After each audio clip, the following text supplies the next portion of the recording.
जय बोलिए महावीर भगवान की जय बोलिए आचार्य भगवान श्री उमा स्वामी जी महाराज की जय बोलिए अनंतानंत सिद्ध परमेष्ठी भगवानों की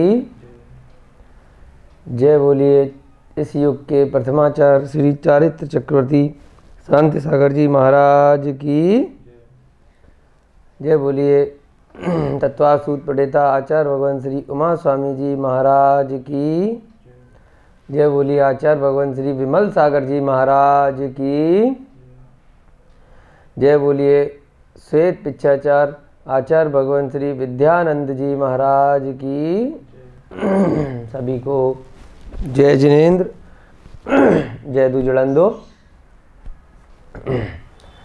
हम सभी लोग तत्वार सूत्र की कक्षाएं कर रहे हैं। अब तक हमने 77 कक्षाएं कर ली हैं और आज 7 जनवरी 2021 की दिनांक है। 5वां अध्याय हमारा चल रहा है। 37 सूत्र हम इस अध्याय में अब तक पूरे कर चुके हैं। गुण और पर्याय की चर्चा आज प्रारंभ होने जा रही है 38वें सूत्र में। उससे पहले हमने पुद्गल के गुणों की चर्चा कल की कक्षा में करी थी कि कम से कम गुण वालों का बंध नहीं होता, समान गुण वालों का समान जाति वालों का नहीं होता, और एक पुद्गल के अणु का दूसरे पुद्गल के अणु में बंध होने के लिए कम से कम 2 या अधिक गुण एक की अपेक्षा दूसरे में अधिक होने चाहिए। चलिए अच्छे से रिवाइज करेंगे कल वाले सूत्र। उससे पहले प्रतिदिन की भांति हम लोग मिलकर के मंगलाचरण करेंगे और अब तक जो हमने 37 सूत्र कल तक की कक्षा में किए हैं उनका वाचन करेंगे।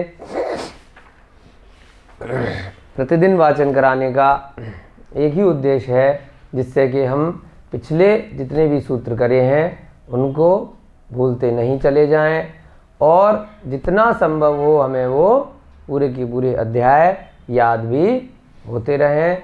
तो कक्षा के माध्यम से तो डेली पिछले सारे अध्यायों के सूत्रों का वाचन प्रतिदिन नहीं किया जा सकता है, परंतु आप लोगों के पास जितना यदि समय हो यथासंभव आप अभ्यास जरूर करें। जब भी आपको मौका मिले समय मिले तो पिछले अध्यायों के भी सारे की सारे सूत्र आप सभी लोग रेगुलरली याद करते रहें। तो कुछ ही महीनों में आप देखेंगे कि आपको 10 की 10 अध्याय के सारे की सारे 357 सूत्र याद हो जाएंगे। और क्योंकि आप लोग अच्छे से समझ भी रहे हैं तो सूत्र पढ़ते ही आपको कई बार क्या होगा पूरा की पूरा उसका मतलब आपके ज्ञान में 1 मिनट के अंदर आ जाएगा तुरंत आ जाएगा सूत्र पढ़ते ही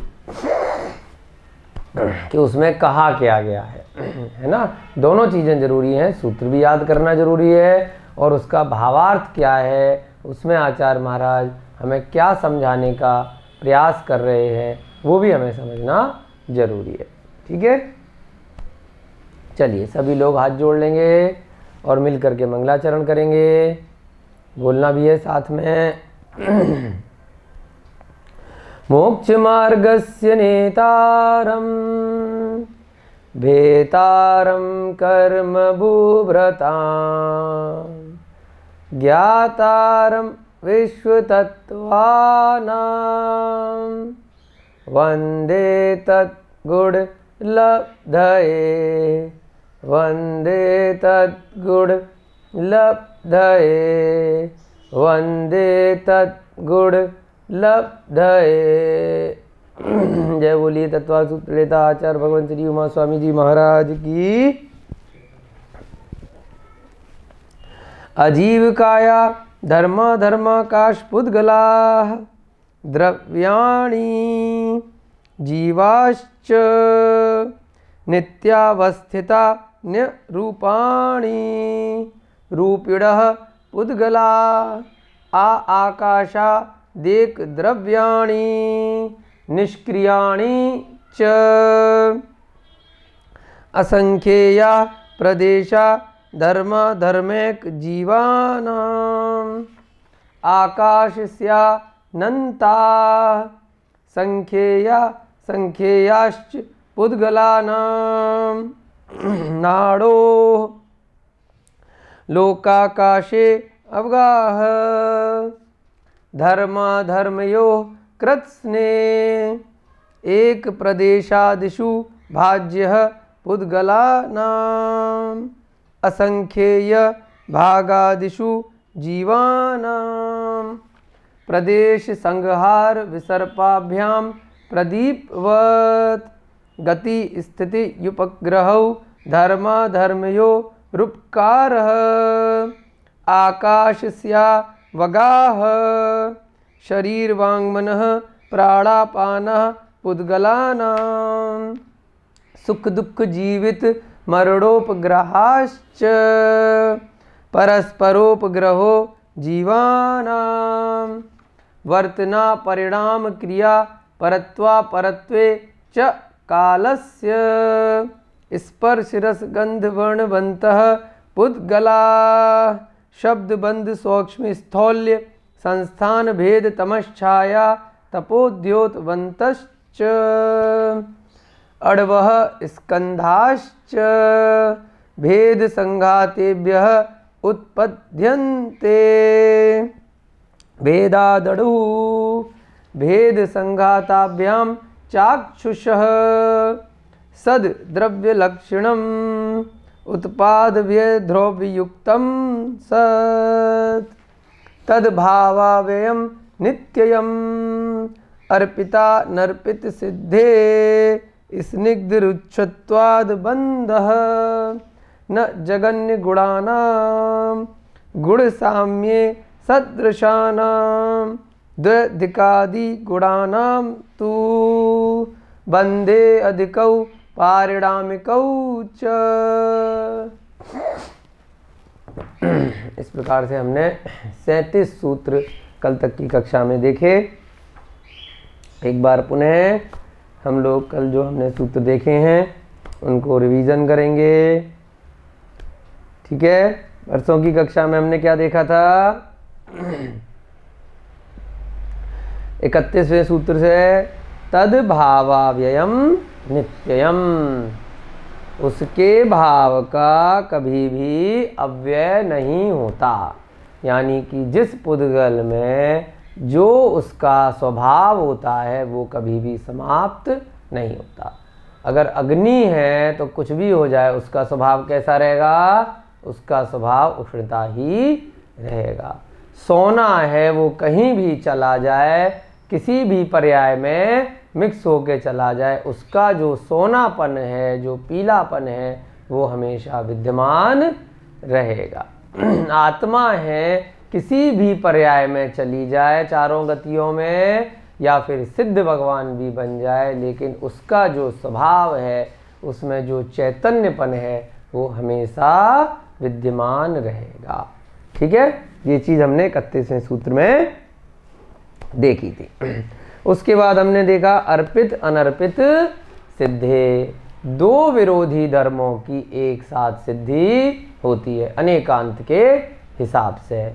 कभी एक व्यक्ति पिता है तो वो स्वयं भी पुत्र है, तो विरोधी धर्म हो गए ना, लेकिन दोनों सही हैं, दोनों में से कुछ भी गलत नहीं है, क्योंकि दृष्टि का फेर है। पुत्र की दृष्टि से वह व्यक्ति कभी पिता है और अपने स्वयं के पिता की दृष्टि से कभी वह व्यक्ति स्वयं पुत्र बन जाता है।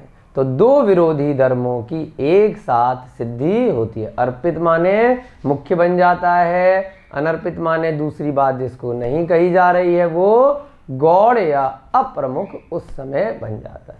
और वही चीज़ जो अप्रमुख थी, जो गौड़ थी, जब उसको प्रमुखता की दृष्टि से देखा जाएगा तो वो दूसरी वाली वस्तु क्या बन जाएगी? प्रमुख बन जाएगी, और प्रमुख वाली गौड़ बन जाएगी।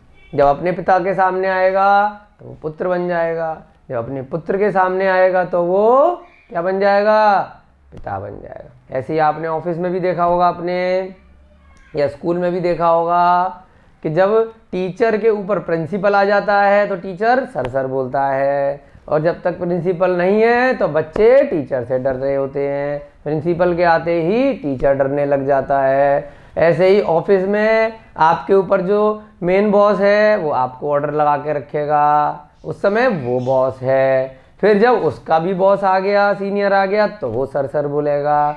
तो क्या हो गया, कभी वो मुख्य है बीच वाला, तो कभी वो गॉड बन गया, कभी वो जूनियर बन गया। तो ऐसे दो विरोधी धर्मों की हमेशा एक साथ सिद्धि होती है। और इसको यहाँ कैसे लगाएंगे कि कभी वो जीव अगर पर्याय में है तो पर्याय की दृष्टि से अगर कहा कि जीव मरता है तो ठीक बात है जी, मृत्यु हो गई है ना। पर्याय की दृष्टि से उसको कहा पुनर्जन्म हो गया, पैदा हो गया बच्चा, मृत्यु हो गई, बड़ा हो गया, बूढ़ा हो गया, छोटा हो गया।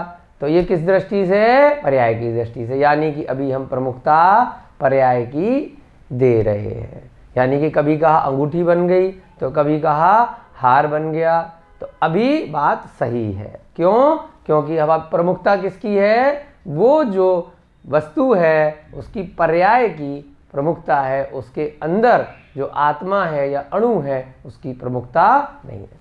अब दूसरी पर्याय में क्या हुआ कि दूसरी पर्याय की प्रमुखता हो गई जब वो मनुष्य से जानवर बन गया, दोनों में जीवत्व विद्यमान रहा।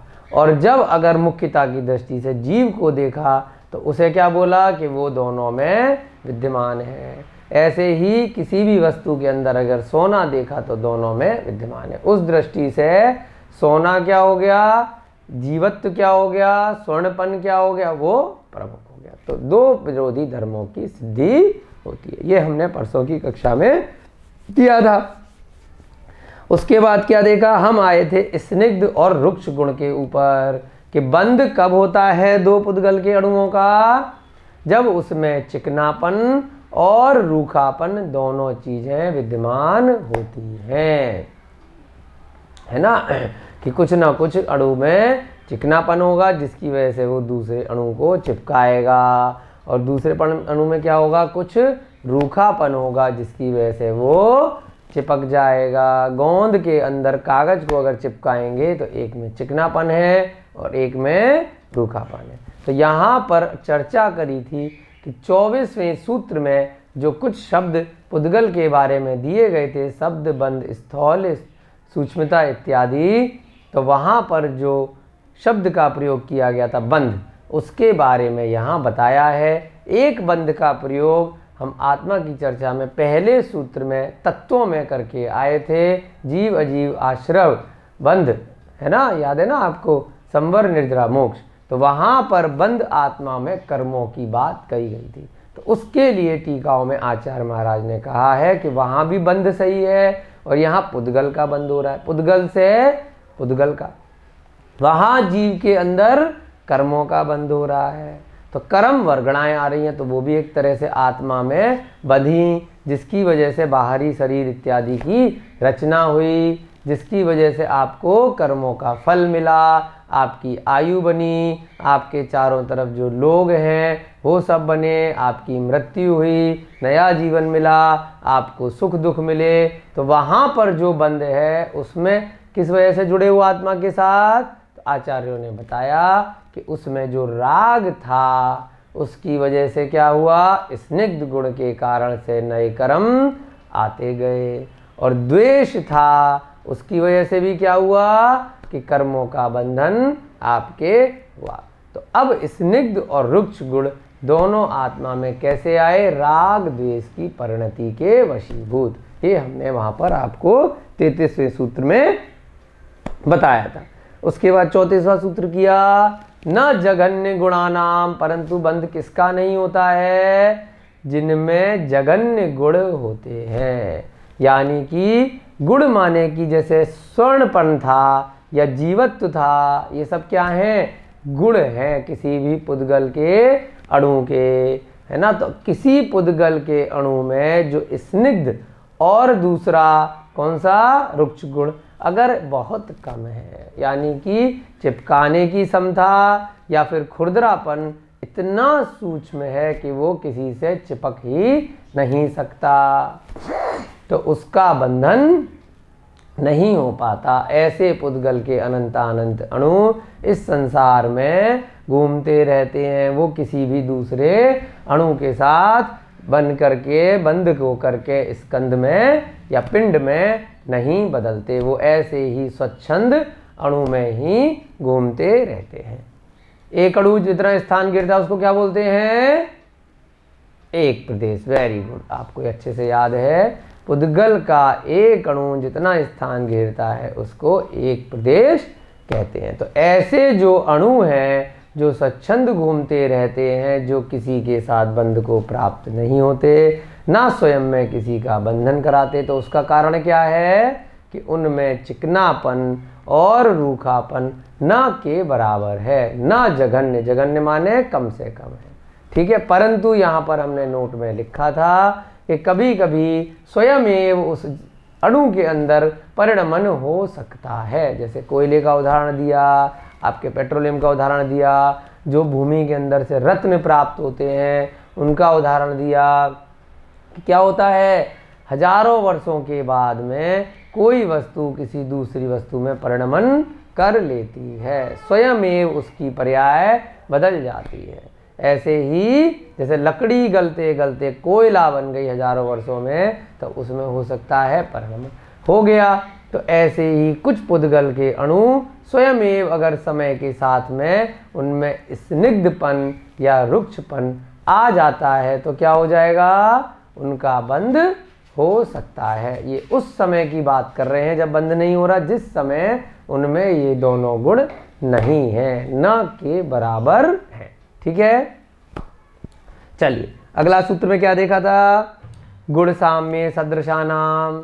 वहां हमने कहा कि इसमें न शब्द का प्रयोग नहीं किया, न बंध शब्द का प्रयोग किया। कैसे लेंगे, पिछले सूत्र से न ले लिया और 33वें सूत्र से बंध ले लिया, क्योंकि कंटिन्यूटी में चल रहे हैं। तो इसका अर्थ क्या निकला कि बंध और किसका नहीं होता, जब दो लोगों में, दो वस्तुओं में बिल्कुल एक जैसे गुण होते हैं और एक ही जाति होती है, इसलिए उनका बंध नहीं होता है ना। बिल्कुल जैसे एक उदाहरण भी आया ना, एक म्यान में दो तलवारें नहीं रह सकती। ये उदाहरण कहाँ से बनाया गया, कहाँ से बनाया गया ये उदाहरण, कि एक घर के अंदर दो समान जाति के लोग, दो समान गुण वाले लोग टिक नहीं सकते। तो उसी चीज को आचार्य महाराज ने यहाँ पे 35वें सूत्र में बताया है कि दोनों बराबर गुण वाले हैं। अगर आपकी शादी भी हो गई और हस्बैंड वाइफ हैं और दोनों में गुण बराबर हैं, टक्कर के हैं, सेम जाति के हैं, तो नहीं बनती। क्यों नहीं बनती, गुण साम्य सदृशानाम, समान गुण है, समान जाति है, तो क्या होगा, जैसे मैग्नेट के समान गुण बताए थे कि वो कभी भी मिल नहीं पाती आपस में। तो ऐसे ही कोई भी पुद्गल के दो अणु जिनमें समान गुण हैं, यानी कि नंबर ऑफ गुण अगर मान लीजिए 2 है, ठीक है, जैसे 36 गुण मिलते हैं ना शादी कराते में, सबको जानकारी है ना कुंडली की, हाँ बहुत बढ़िया, सब चीज़ें पता है आजकल सब लोगों को।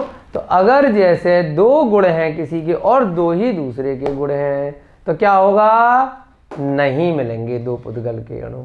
जाति भी अगर एक जैसी है, मान लीजिए वो भी सोना है और दूसरा भी सोना है, तो नहीं मिलेंगे। तो अणु कैसे मिलेंगे आपस में, कि किसी में 4 हैं तो किसी में 2 हैं। ये 4 2 कहाँ से आया, आचार्य महाराज ने अगले सूत्र में बताया कि द्व्यधिकादि गुणानाम तू, यानी कि 36वें सूत्र में क्या है, एक दूसरे पुद्गल का बंध होने के लिए द्व्यधिकादि गुणानाम तू, कम से कम 2 गुण अधिक होने चाहिए। ऐसा नियम नहीं है कि किसी के 2 हैं तो 3 वाले का उसके साथ बंध हो जाएगा।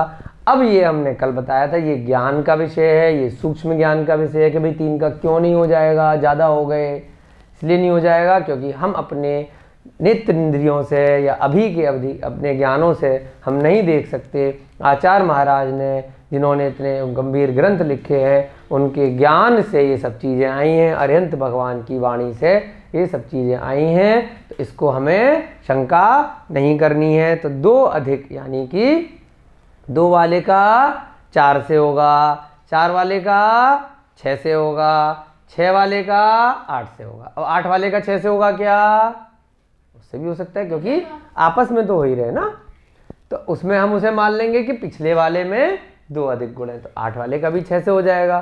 तो आपस में बंध कैसे होगा? 2 अधिक गुण दूसरे वाले पुद्गल का जो है वो अधिक गुण होने चाहिए एक अणु से दूसरे अणु में, तो दोनों मिलके स्कंद बन जाएंगे। और यहाँ हमने देखा था कि क्यों हमने इसका अर्थ निकाला कि बंध की बात कर रहे हैं, क्योंकि तू शब्द का प्रयोग कर लिया। यानी कि तू शब्द से क्या अर्थ निकला कि भाई जो पिछले शब्द में बता रहे थे, पिछले सूत्रों में न शब्द का प्रयोग किया था, यहाँ पर क्या कह दिया? परंतु।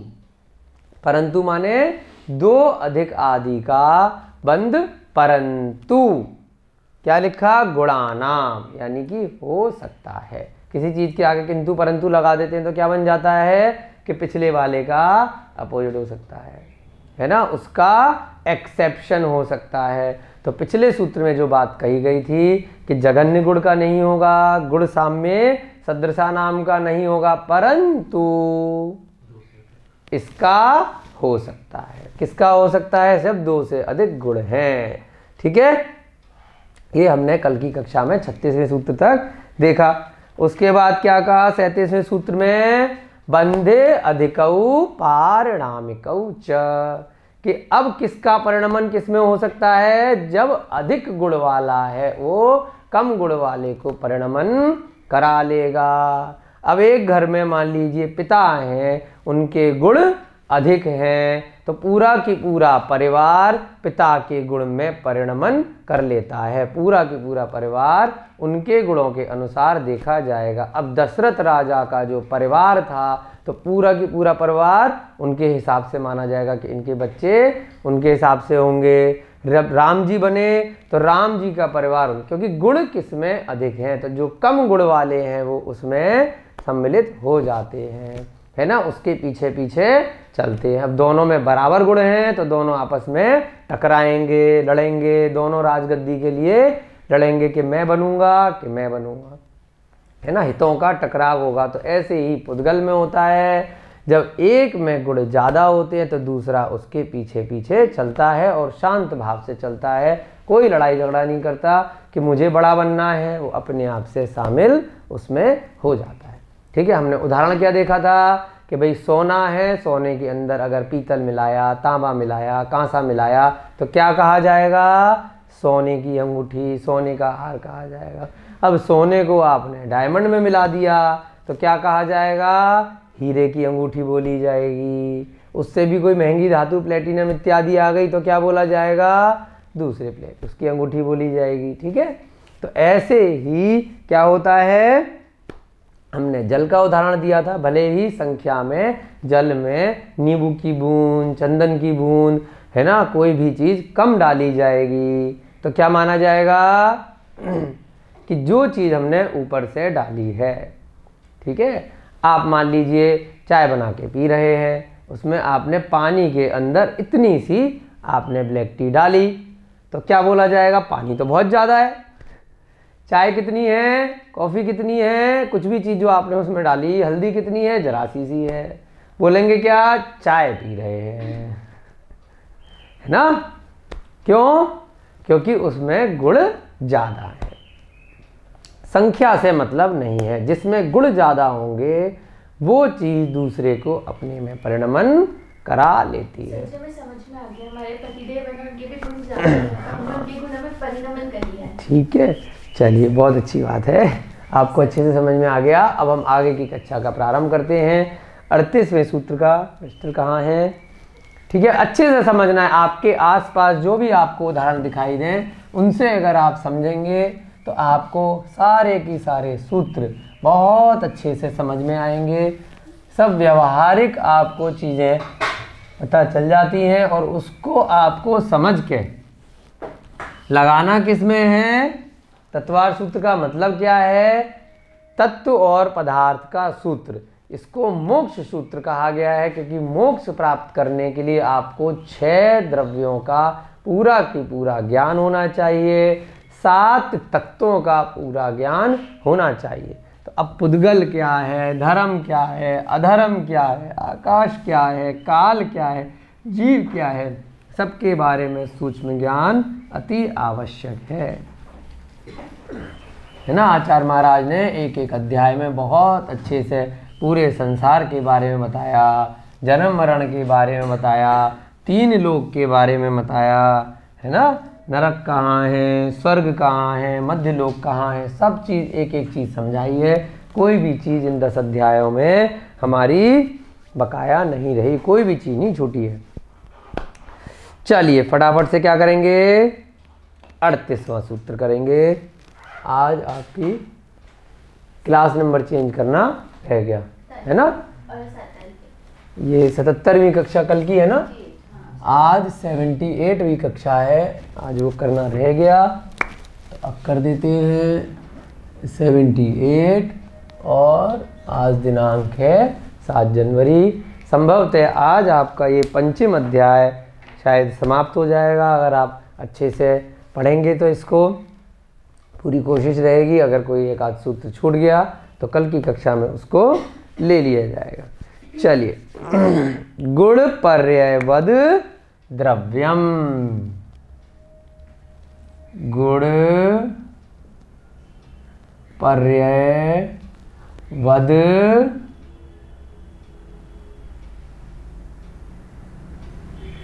द्रव्यम। क्या अर्थ निकला? संधि विच्छेद करेंगे, सिंपल है। गुण पर्ययवद, गुण पर्ययवद द्रव्यम। द्रव्य हमने एक बार देखा था, कौन से सूत्र में देखा था? बहुत इंटेलिजेंट हैं आप, वेरी गुड। सूत्र नंबर 30 में और 29 में कॉपी रखी हुई है, अच्छी बात है। कॉपी में देख के भी आप सूत्र बता सकते हैं, है ना, कोई दिक्कत नहीं है। सूत्र नंबर 29 और 30 में हमने क्या देखा था कि द्रव्य क्या होता है, और सूत्र नंबर 2 में भी हमने देखा था कि द्रव्याणि। तो क्या बना, यहां पर दोबारा से द्रव्यम बोल दिया। क्यों? क्योंकि गुण की चर्चा चल रही है, पिछले सूत्रों में पर्याय की चर्चा चल रही है।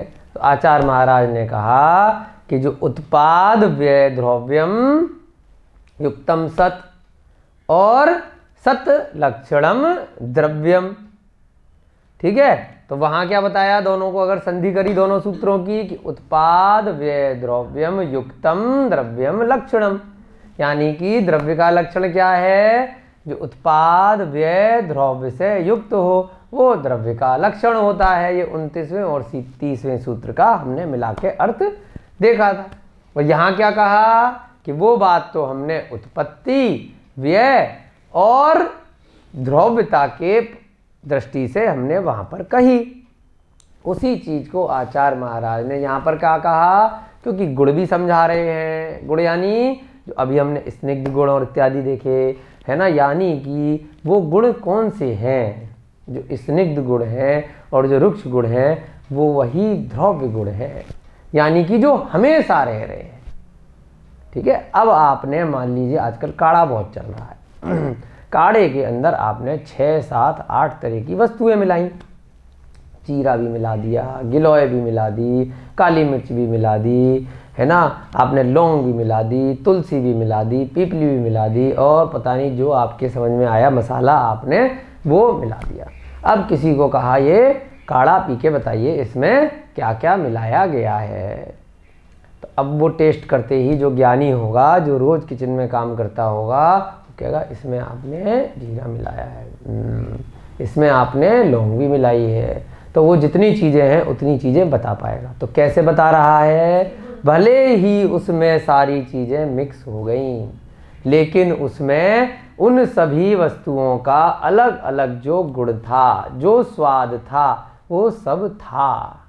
ठीक है। तो वो अपनी सत्ता नहीं छोड़ रहा था। जीरा जीरे की सत्ता रख रहा है, धनिया धनिये की सत्ता रख रहा है ना, काली मिर्च की सत्ता रख रही है, लौंग लौंग की सत्ता रख रहा है, इलायची इलायची की सत्ता रख रही है, सौंठ सौंठ की सत्ता रख रही है। तो सबकी सत्ता है, भले ही वो एक पिंड में मिक्स होके चले गए हैं। तो उसको क्या बोला कि उनका अपना अपना गुण विद्यमान है, उनका लक्षण कभी भी समाप्त नहीं हो रहा। तो यहाँ इस सूत्र में क्या कहा कि द्रव्य में क्या है, गुण और पर्याय। जैसे वहां पर उत्पत्ति, ह्रास और द्रव्यता थी, यहां पर क्या कहा, पर्याय। पर्याय क्या बदल गई, अब उन सब चीजों को मिक्स कर दिया हमने एक काढ़े में, तो उनकी पर्याय काढ़े की बन गई। जब जीरे को आपने चावल में मिला दिया तो वो राइस बन गए, भाई जीरा राइस बन गए। आपने लौंग को किसी अन्य चीज में मिला दिया तो वो अलग पर्याय बन गई। परंतु उस दृष्टि से क्या है, वो पर्याय है और सबने अपने जो गुण थे, यानी कि जिसमें जो स्वाद था, जो मीठे का स्वाद था, अगर किसी में गुड़ का, जो आपने जैगरी अगर डाली उसमें, तो गुड़ ने अपनी सत्ता बना के रखी है ना, आपने खजूर डाला तो उसने अपनी सत्ता बना के रखी। तो सभी चीज़ों ने अपनी अपनी सत्ता बना के रखी है। तो यहाँ पर द्रव्य के बारे में आचार्य महाराज बता रहे हैं कि उसमें गुण भी होता है और पर्याय भी होती है, तो वो द्रव्य होते हैं। तो पर्याय का मतलब क्या निकला, उत्पाद और व्यय। पर्याय कभी नई आएगी, कभी पुरानी जाएगी। गुण का मतलब क्या निकला, जो हमेशा उसमें उसका स्वाद बना रहा, जो हमने काढ़े का उदाहरण है ना, जो सोने में स्वर्णपन था वो सब में रहा। तो गुण का मतलब क्या निकला, द्रव्य। द्रव्य के अंदर हमेशा ये दोनों बातें होंगी। तो गुण का अर्थ क्या हुआ, हाँ, और पर्याय वध। गुण माने गुण, पर्याय मत माने पर्याय। गुण और पर्याय। द्रव्यम यानी कि ये भी द्रव्य का लक्षण है, द्रव्य है।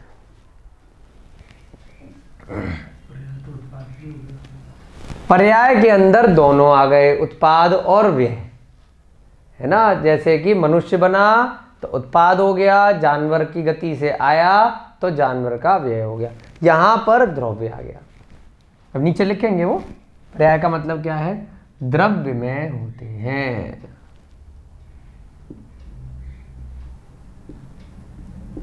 गुण और पर्याय। अब इसको आप 6 द्रव्यों में लगा सकते हैं कि धर्म का अपना गुण भी है और पर्याय भी है ना। अधर्म का भी गुण भी है, पर्याय भी है। अब धर्म का गुण क्या है, जो जीव और पुद्गल को चलने में सहायक है। धर्म में पर्याय क्या है, एक स्थान पे पहले कोई था अब दूसरा आ गया, तो पर्याय वहां पर बदल गई, लेकिन उसका जो स्वभाव है, द्रव्यता है, वो नहीं बदली। आकाश का क्या पर्याय है, अभी इस आकाश में कोई मकान आ गया, कुछ समय बाद क्या होगा, 150 साल बाद उस मकान पर कोई खेत आ जाएगा, मकान का ह्रास हो जाएगा। फिर कभी किसी ने उस मकान पर मंदिर बना लिया, किसी ने बाद में क्या हुआ, और समय का फेर हुआ तो वहाँ पर पहाड़ अपने आप बन गया, कभी नदी अपने आप बन गई। तो उस आकाश में जो स्थान है बार बार बदल रहा है, कभी कोई जीव आ रहा है, कभी कोई पुद्गल आ रहा है, तो उस दृष्टि से पर्याय बदल गई। परंतु आकाश का जो गुण था, स्थान देना, अवगाहन देना, वो क्या हो गया, उसका द्रव्य हो गया। ठीक है, तो 6 द्रव्यों में लगा सकते हैं। काल का भी आपको उदाहरण दिया था कि इस काल में अभी ये वाले जीव चल रहे हैं, हम सब मर जाएंगे, उसके बाद दूसरे जीव आ जाएंगे।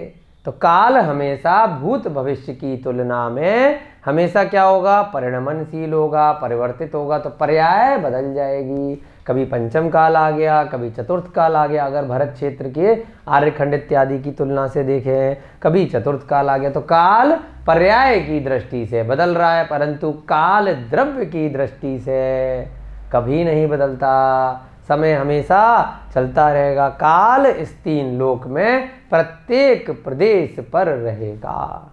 ठीक है, उस दृष्टि से क्या है, काल में द्रव्यता का गुण है। ठीक है, तो ऐसे ही पुद्गल और जीव का तो हमने देख ही लिया कि जीव में क्या होगा, पर्याय बदलती रहेगी।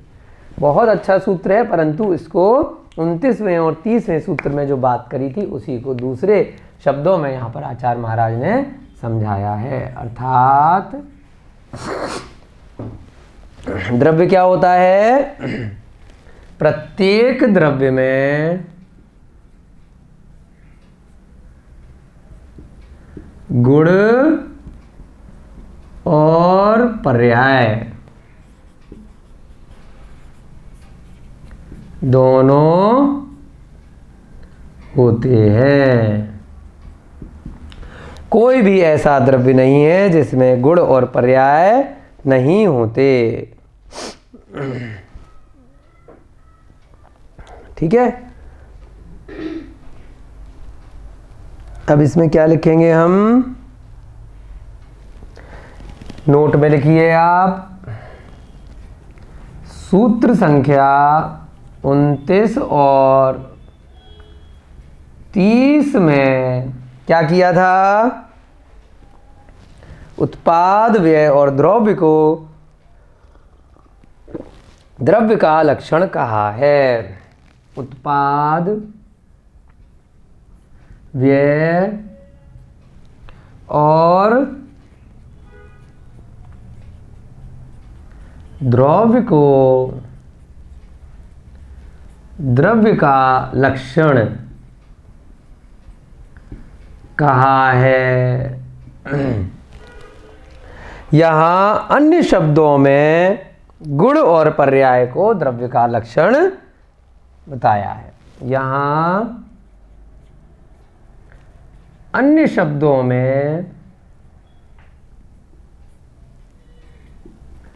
गुण और पर्याय को द्रव्य का लक्षण बताया है।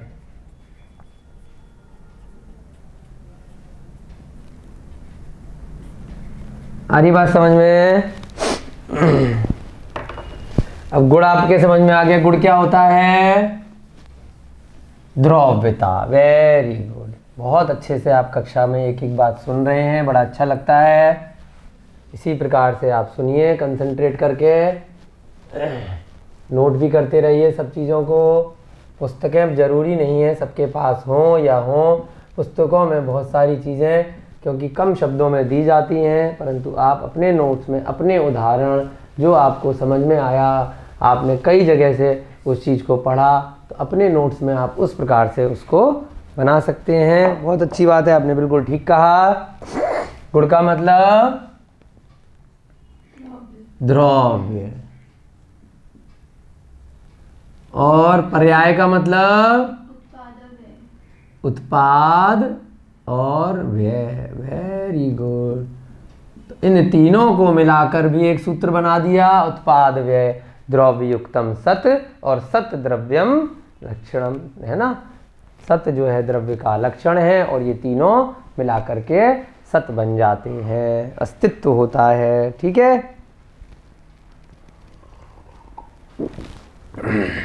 गुण का मतलब द्रव्यता, उसके अंदर द्रव्यता है, द्रव्य गुण है। अब गुण का आप उदाहरण ले लीजिए।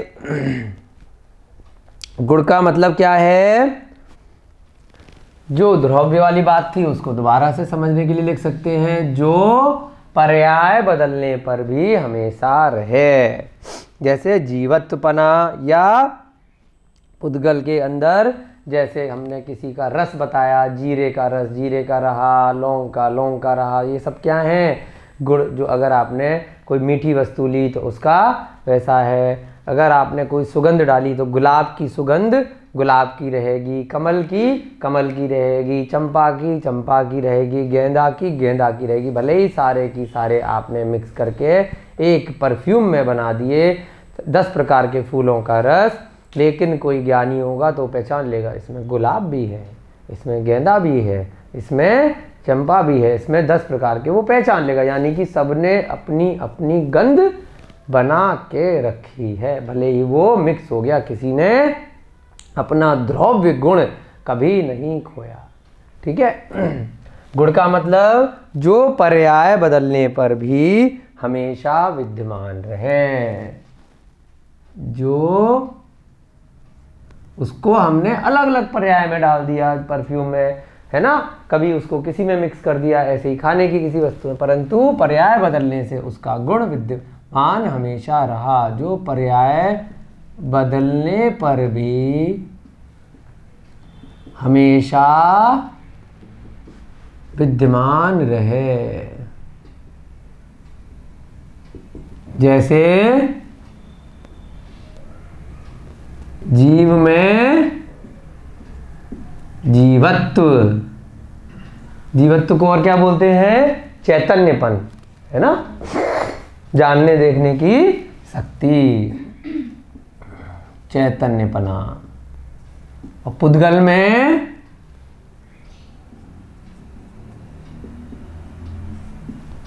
उसके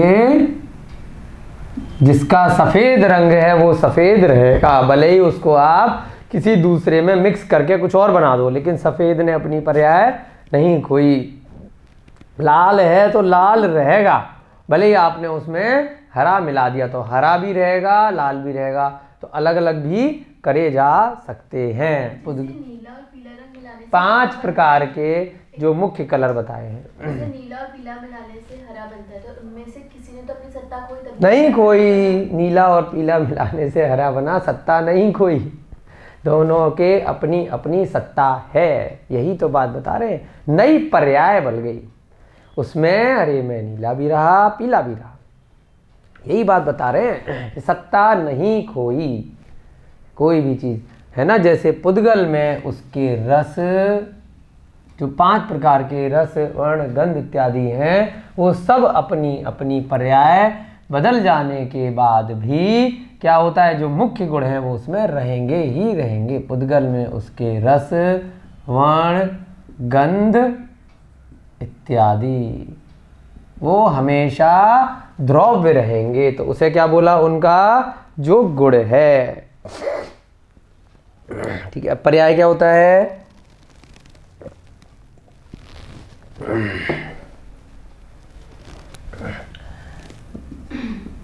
जो उत्पाद और व्यय हुआ, यानी कि द्रव्य में परिणमन होने से नई नई वस्तु बन जाना और पुरानी वस्तु का ह्रास हो जाना, पर्याय बदल गई,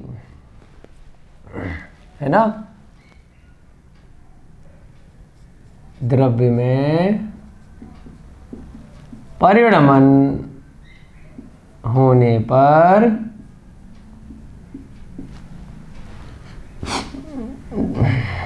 नई, है ना, कोई भी नई वस्तु बन जाना, है ना, नई वस्तु का निर्माण 6 द्रव्यों में लगा सकते हैं ना, तथा पुरानी का ह्रास, यानी कि पुरानी क्या हो गई, व्यय हो गई और नई की उत्पत्ति हो गई। हमने घड़े का उदाहरण देखा, सोने का उदाहरण देखा। आप किसी प्रकार से पुद्गल के अलावा ये यहाँ पे द्रव्य वर्ड का प्रयोग किया गया है, यहाँ ध्यान देना है, यहाँ पुद्गल शब्द का प्रयोग नहीं है। तो इससे अर्थ क्या लगाएंगे, ये गुण सभी 6 द्रव्यों में पाए जाते हैं। ठीक है। गुण और पर्याय सभी 6 द्रव्यों में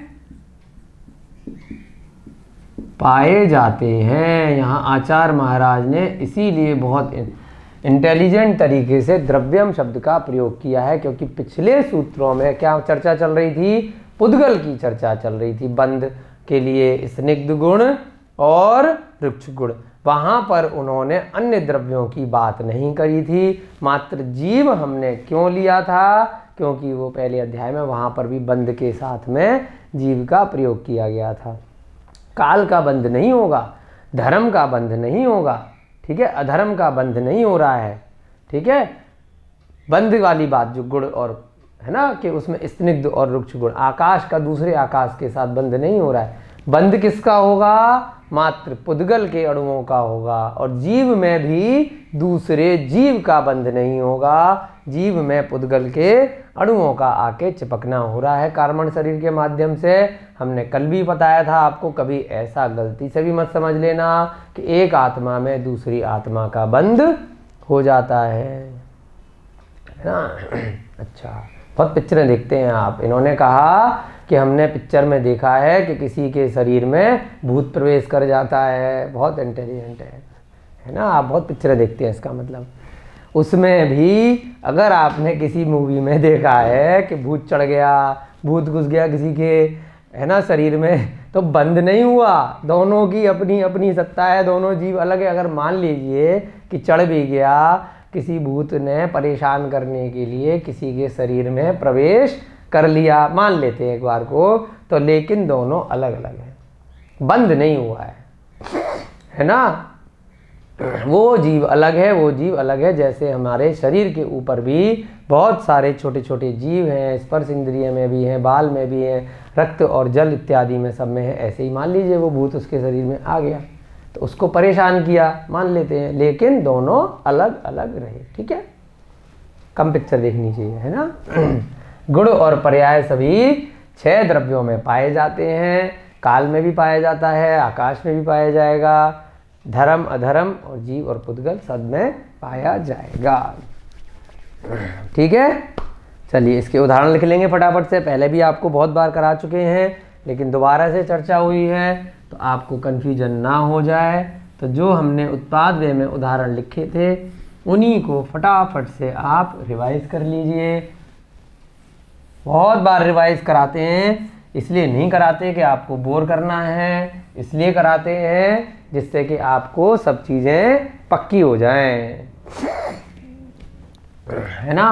उदाहरण, उदाहरण में क्या है, गुण का उदाहरण, गुण का उदाहरण क्या है,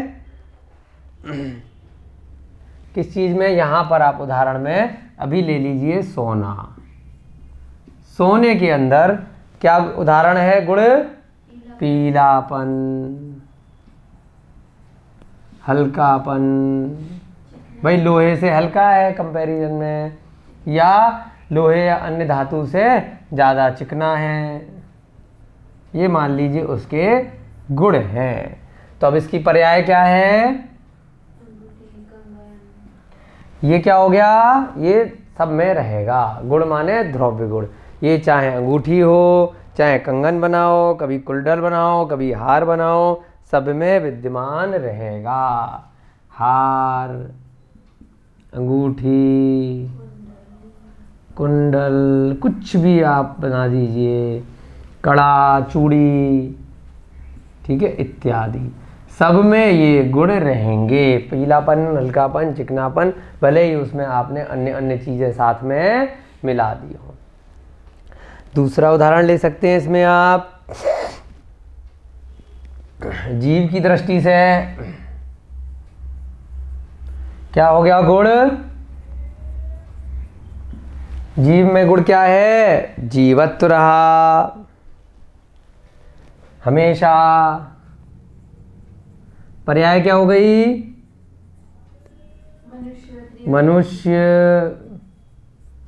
त्रियंच, नारकी, देव। इसके साथ अब जो कन्फ्यूजन रहता है कि सिद्ध भगवानों की भी पर्याय रह, जीवत्व रहता है कि नहीं रहता है, तो सिद्ध गति में भी वो एक पर्याय है, परंतु उसमें भी क्या है, जीवत्व ही है, पर्याय उसमें मात्र जीव ही रहा। सिद्ध में भी सिद्ध गति में पहुंच गए, सिद्ध गति को इसलिए एक्सेप्शन दिया है कि यहाँ पर मात्र जीव ही है ना। इसमें वैसे देखा जाए तो कोई पर्याय नहीं है, क्योंकि ऊपर ऊपर से कोई भी नया शरीर का धारण नहीं करेगा, खाली जीव ही जीव रहेगा। लेकिन पर्याय किस दृष्टि से है कि प्रति समय नई नई अनुभूति हो रही है, ये आपको पहले समझाया था। तो उनकी भी पर्याय सिद्ध भगवानों की नई नई अनुभूति के कारण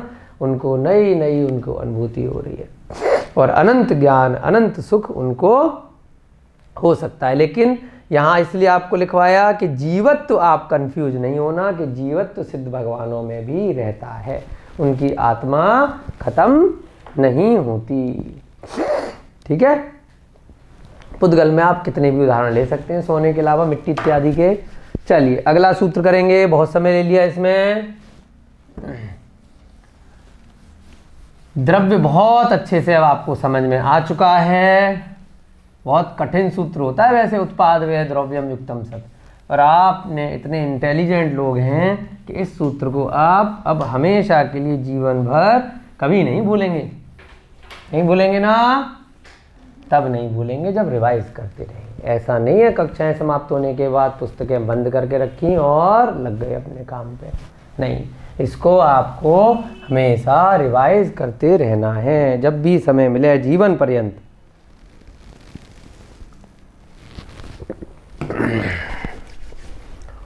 आपकी आयु के अंत समय में यही सारे सूत्रों का जो भावार्थ है यही काम आने वाला है। 39वें नंबर का सूत्र क्या है? कालश्च, छोटा सा सूत्र है। अभी तक काल की चर्चा बहुत कम आचार्य महाराज ने की थी। एक सूत्र पहले भी आया था, कौन सा सूत्र आया था? 22वें नंबर का सूत्र। वहां पर भी काल की चर्चा करी थी कि वर्तना परिणाम क्रिया परत्व अपरत्वे च कालस्य, कि किसी भी चीज में जो परिवर्तन हो रहा है किसी भी द्रव्य में, 22वें नंबर के सूत्र में भी काल शब्द का प्रयोग किया था, उसके अलावा ज्यादा काल का प्रयोग अभी तक नहीं किया। वहां क्या बताया था? वर्तना परिणाम और क्रिया, या बड़ा और छोटा होना, परत्व और अपरत्व, ये किसका उपकार है? वहां पे उपकारों की चर्चा चल रही थी, परस्पर हो जीवा नाम के बाद। तो इसलिए वहां आचार्य महाराज ने काल शब्द का प्रयोग कर लिया था कि भाई काल का भी कुछ उपकार है ना, कि किसी भी चीज में परिणमन होना है। अगर मान लीजिए यहाँ पर हम क्लास लगा रहे हैं, 1 घंटे की आपकी क्लास हुई, तो क्लास चल किस वजह से रही है? काल का उपकार है। धर्म एक ही समय पर क्षयों की क्षयों द्रव्यों का इस 3 लोक के प्रत्येक प्रदेश पर उपकार रहता है। तो एक दृष्टि से जब हमने उसको हमने मुख्य माना है ना, अभी हमने गौड़ और मुख्य भी देखा ना, तो अर्पित अनर्पित। अभी अगर हम काल की बात करें तो काल को मुख्य मान लिया, अर्पित मान लिया। तो उस दृष्टि से ये जो 1 घंटा क्लास चली तो किसका उपकार है? काल द्रव्य का उपकार है। वर्तना परिणाम, किसी भी चीज में क्रिया होना, आप खा भी रहे हैं तो किसका उपकार है? धीरे धीरे खा रहे हैं आप, तो काल द्रव्य की वजह से ही तो वस्तु में परिणमन हो रहा है। कोई वस्तु दूसरी वस्तु बनी, एक जीव 100 साल तक एक शरीर में रहा, फिर दूसरे शरीर में गया, वो किसका उपकार है? काल का उपकार है। चाहे सागर में रहा, चाहे 100 वर्षों में रहा, चाहे कोड़ा कोड़ी सागर में रहा, तो किस वजह से बताइए? काल द्रव्य का उपकार है। अब आचार्य महाराज ने बहुत इंटेलिजेंट तरीके से कालह च, कालश्च से माने कालह शकुटाई और का कैसे लगाया? क्योंकि सिस्टम से चल रहा है। 38वें सूत्र में कह दिया गुण पर्यायवद द्रव्यम, गुण और पर्याय जिनमें पाई जाए वो द्रव्य होते हैं। पहले सूत्र में खाली पुद्गल आकाश धर्म और अधर्म बताए, उनको कह दिया दूसरे सूत्र में द्रव्याणी, कि भाई ये 4-5 द्रव्य हैं। वहां पे जीव नहीं लिखा उन्होंने और काल नहीं लिखा।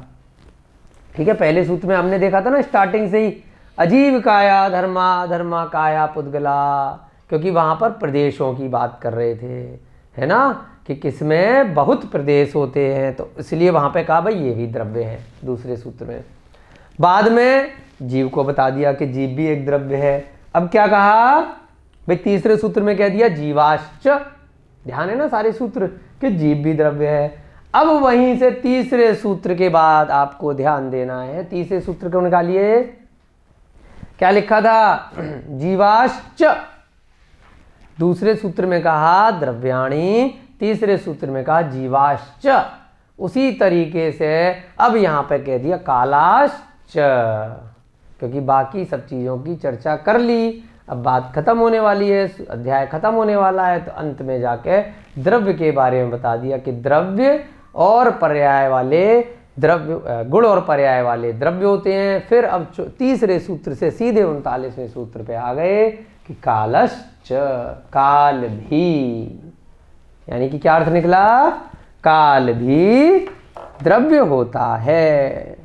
एक छोटे से वर्ड में कितनी बड़ी बात कर दी। अब सब बात लगा लीजिए कि काल में भी क्या होता है, गुण भी होता है, पर्याय भी होती है। काल में भी उत्पाद भी होता है, व्यय भी होता है, द्रव्य भी होता है, काल भी द्रव्य होता है। ये सारी बातें एक च में नित्य छुपकर आ गई। कालः च, यानी कि काल भी, और काल भी, अर्थात काल भी द्रव्य ही है। इसको आप अभी तक चर्चा नहीं करी थी तो ये मत समझ लेना कि तत्वार सूत्र में मात्र 5 द्रव्य बताए हैं, अन्य ग्रंथों में अलग आचार्यों ने 6 ग्रंथ बताए हैं, तो कंफ्यूज नहीं होना है।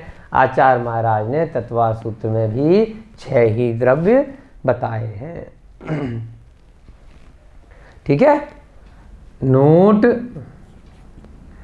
तीसरे सूत्र में, तीसरे सूत्र तक है ना, जीव,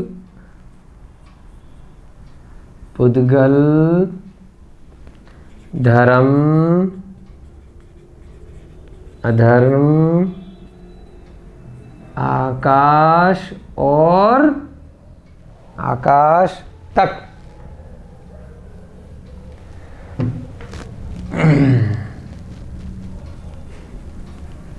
द्रव्य कहा था, इसलिए अलग से ये सूत्र बनाया। यहां काल को भी द्रव्य कहा है, इसलिए कुल द्रव्य कितने हुए, कुल द्रव्य 6 हुए, ना कि 5। अब यहां क्यों लिया, अब प्रश्न आता है कि आचार्य महाराज ने तीसरे के बाद ही क्यों नहीं लिख दिया, या फिर तीसरे सूत्र में मिक्स करके ही क्यों नहीं लिख दिया जीव कालश्च। क्योंकि उनको ये बताना था कि भाई काल में भी गुण और पर्याय होते हैं, है ना। इस सूत्र को उस सूत्र के साथ प्रमुखता देनी थी। यहां इसलिए लिया है इसको क्योंकि उसमें अगर आप समझते तो वहां पर पुद्गल समझते और समझते कि काल में तो परिवर्तन होता ही नहीं है, काल में गुण पर्याय नहीं है। उन्हें बताना था अलग से, स्पेशल तरीके से प्रमुखता देकर कि नहीं, काल में भी गुण और पर्याय होते हैं। यहाँ इस सूत्र को लिखने का तात्पर्य यह है कि काल द्रव्य में भी गुण और पर्याय दोनों पाए जाते हैं, है ना। काल द्रव्य में भी, क्योंकि पिछले सूत्र में बोला गुण पर्यायवद द्रव्यम, गुण और पर्याय दोनों पाए जाते हैं। गुण क्या हो गए, जो हमने 22वें सूत्र में देखे, वर्तना, परिणाम, क्रिया, परत्व, अपरत्व, ये काल के गुण हो गए कि भाई किसी चीज को बदलना, ये काल का गुण है। छोटा बड़ा करना, समय घड़ी घंटा इत्यादि चलना, ये हमेशा चलता रहेगा, ये उसका उपकार हो गया, ये उसका गुण हो गया। पर्याय क्या हो गई? एक समय पर इसी स्थान पर हम खड़े हुए हैं, 2 घंटे बाद यहाँ पर अन्य लोग आकर दूसरा कार्य करने लग गए। स्कूल में सुबह दूसरे क्लासेस लग रही हैं, दोपहर में दूसरी कक्षाएं उसी कमरे में लग रही हैं, तो वो क्या हो गई उसकी? एक ही स्थान पर क्या हो गया? काल द्रव्य की वजह से पर्याय अन्य बदल गई। ठीक है, गुण और पर्याय दोनों पाए जाते हैं, है ना।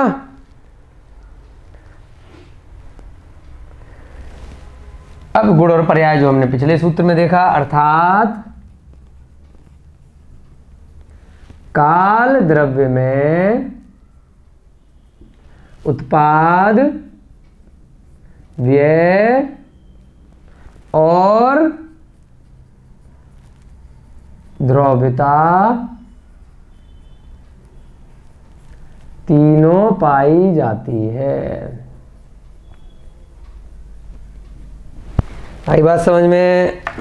काल में स्वयं भी परिणमन चलता रहता है और 22वें सूत्र में आया था कि अन्य पर भी वो उपकार करता है।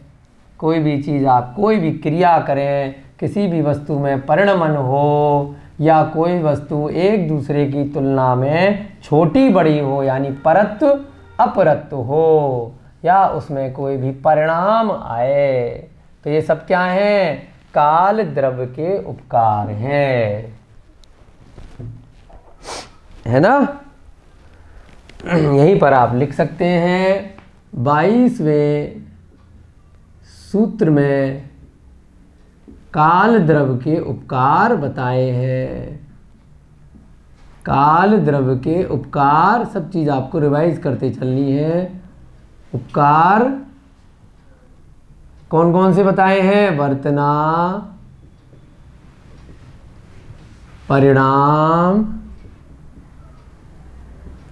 क्रिया, परत्व, अपरत्व, यानी कि बड़ा छोटा होना बताए गए हैं। आपको याद आ जाएगा, इसलिए नोट में यहाँ पर वो चीज़ भी बताई है। तो क्या हो जाएगा? अर्थात काल द्रव्य में स्वयं भी परिणमन चलता है और उसकी वजह से दूसरे जो द्रव्य हैं, है ना, वो परिणमन में सहायक है। अर्थात काल स्वयं भी तो बदल रहा है बार बार प्रति समय। ठीक है, अर्थात काल द्रव्य में स्वयं भी परिणमन यानी कि परिवर्तन, है ना। अभी 9 बज रहे थे, थोड़ी देर बाद 9:15 बज गए, फिर 10 बजेंगे, तो काल द्रव्य में स्वयं भी परिणमन हो रहा है, परिणमन चलता है, तथा वह अन्य द्रव्यों में, अब भाई जीव छोटे से बड़ा हो गया, 10 साल पहले वो छोटा बच्चा था, अब वो जवान हो गया, तो उनके परिणमन में भी काल द्रव्य सहायक है। कोई वस्तु कुछ साल पहले कैसी थी, बाद में वो बदल के दूसरी बन गई, वह अन्य द्रव्यों में भी परिणमन में सहायक है या अन्य द्रव्यों पर भी उपकार कर रहा है। द्रव्य ये गुण हुआ ना, जो समय उसका जो गुण है, ये परत्व अपरत्व, जो परिणाम, जो वर्तना है, तो ये द्रव्यता यानी कि ये चीज उसमें हमेशा विद्यमान रही काल द्रव्य में। समय जैसे धर्म का जो कार्य था, जीव और पुद्गल को चलने में सहायक होना, जो उसका मेन कार्य है, परिणमन में सहायता देना, ये द्रव्य गुण हो गया काल का। क्रिया में सहायता देना, ये द्रव्य गुण हो गया। वर्तना में सहायता देना, है ना, परिणमन कराने में सहायता देना, तो जो उसका मुख्य गुण है काल का, ये मुख्य गुण उसके द्रव्य गुण हो गए। पर्याय बदल गई, उसी स्थान पर दूसरे जीव दूसरे वस्तु आ गई, तो वो पर्याय बन गई। ठीक है, चलिए आ गया समझ में, बहुत अच्छे से आप लोग समझ रहे हैं, बहुत अच्छा लग रहा है, आपके प्रश्न साथ साथ आते जा रहे हैं। अब हम जल्दी से 40वां सूत्र देखेंगे।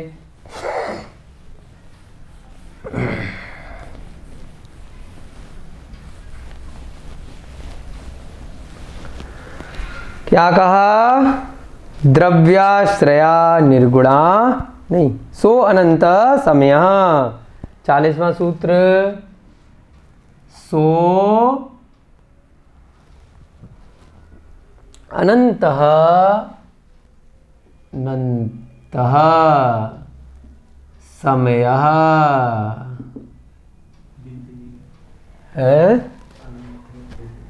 अनंत में विसर्ग नहीं है। अच्छा, सो अनंत समयः,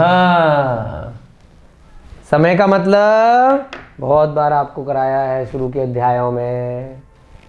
समय माने अगर एक समय लिखा है तो काल का वह सूक्ष्मतम भाग जिसका पुनः विभाजन नहीं किया जा सकता।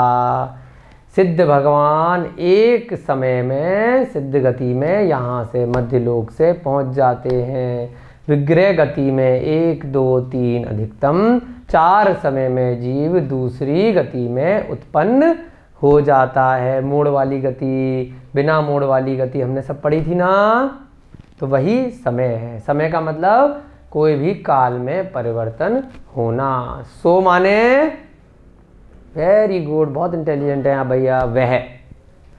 और यहाँ पर ये साइन लगा दिया क्योंकि ओ के आगे दोबारा अ नहीं लिखते, तो क्या हो गया? अनंत। इसको क्या पढ़ेंगे हम? अनंत। अनंत समय वाला है। कौन है? काल। काल अनंत समय वाला है। बोलते हैं ना बार बार, अनादि काल से चला आ रहा है, अनंत काल तक ये संसार चलेगा। यानी कि जैसे एक गोला होता है, इसका ना प्रारंभ है ना अंत है। अगर गोला बना बनाया आपको मिला और पूछा जाए कि भाई इसका प्रारंभ कहाँ से हुआ था, आपने बनाते हुए तो देखा नहीं, तो कोई कहेगा भाई यहाँ से मैंने शुरू किया था, कोई कहेगा यहाँ से किया था। वो ऐसा ही है, गोल गोल गोल, है ना, कभी समाप्त न होने वाला। किसी ने इसको नहीं बनाया, कोई इसको खत्म नहीं करेगा। अनंत काल वाला है, अनंत समयों वाला है, कभी खत्म नहीं होगा। ये संसार, ये आकाश, 6 की 6 द्रव्य, कोई भी चीज खत्म होने वाली नहीं है। काल अनंत समय वाला है। अब यहाँ पे कोई बोलेगा भाई एक समय की अगर बात करें तो अनंत कैसे हो जाएगा? एक समय तो वर्तमान वाला है। अब जैसे 3 प्रकार के काल स्कूलों में पढ़ाए जाते हैं, है ना, व्यवहार की दृष्टि से वर्तमान, भूत, भविष्य। खा रहा है वर्तमान, खाया भूत, खाएगा भविष्य। अब वहाँ पर भी अब मान लीजिए आधा घंटा किसी ने खाना खाया या आधे घंटे तक जा रहा है, तो उस सबको क्या बोल दिया? एक दिन की अपेक्षा से, या अभी मैं कक्षा में पढ़ रहा हूँ तो वर्तमान बोल दिया। सूक्ष्म दृष्टि से अगर देखा जाएगा, एक समय के तुरंत बाद पिछला समय भूत बन गया, उसी समय के तुरंत बाद अगला समय वर्तमान आ गया, और अभी इस समय के जस्ट एक समय बाद का भविष्य है सूक्ष्म दृष्टि से। परंतु हमें पढ़ाई लिखाई की दृष्टि से पूरे दिन को हम वर्तमान बोल देते हैं, है ना, पूरे महीने को भी ये चीज़ चल रही है, अभी हम वहाँ जा रहे हैं। तो यहाँ पर किसकी बात कर रहे हैं? सूक्ष्मता से, कि बस एक समय जिस घड़ी उसका दोबारा विभाजन नहीं किया जा सकता, उसे ही वर्तमान कहेंगे। उस समय से ठीक पिछला जितना भी निकल गया वो सब अनंत काल वाला है। जितना उस समय के भविष्य में बाद में आने वाला है वो सब भी अनंत काल वाला है। ठीक है, आ गई बात समझ में? वर्तमान तो मात्र एक समय का ही होता है। सो माने वह, अनंत माने जिसका ना आदि है और ना अंत है। जैसे गोले का ना प्रारंभ था ना कोई दी एंड था, ऐसे ही काल का ना आदि है ना अंत है, परंतु उस काल में कोई जीव और पुद्गल की पर्याय अगर आ गई चली गई तो उनका क्या होगा, आदि और अंत हो सकता है। कि भाई बच्चे का जन्म देखते ना जन्मपत्री में कब हुआ, पर्याय की दृष्टि से तो आदि मान लिया, उसकी मृत्यु कब हुई तो उसका अंत मान लिया। पर्याय की दृष्टि से आदि और अंत जीव और पुद्गल का उस काल के उपकार स्वरूप हो सकता है, परंतु स्वयं में काल का कोई आदि है या अंत है, नो, न आदि है न अंत है। समय यानी कि समय वाला है। कौन, काल द्रव्य। क्यों, क्योंकि 39वें नंबर के सूत्र में काल की बात यहां कही गई है। सो माने वह, अनंत माने अनंत जिसका कोई भी अंत ना हो, समय माने समय वाला, अर्थात वह काल द्रव्य। इतना बढ़िया से आप लोग समझ रहे हैं, बहुत अच्छा लग रहा है एक एक चीजों को। वह काल द्रव्य अनंत समय वाला है।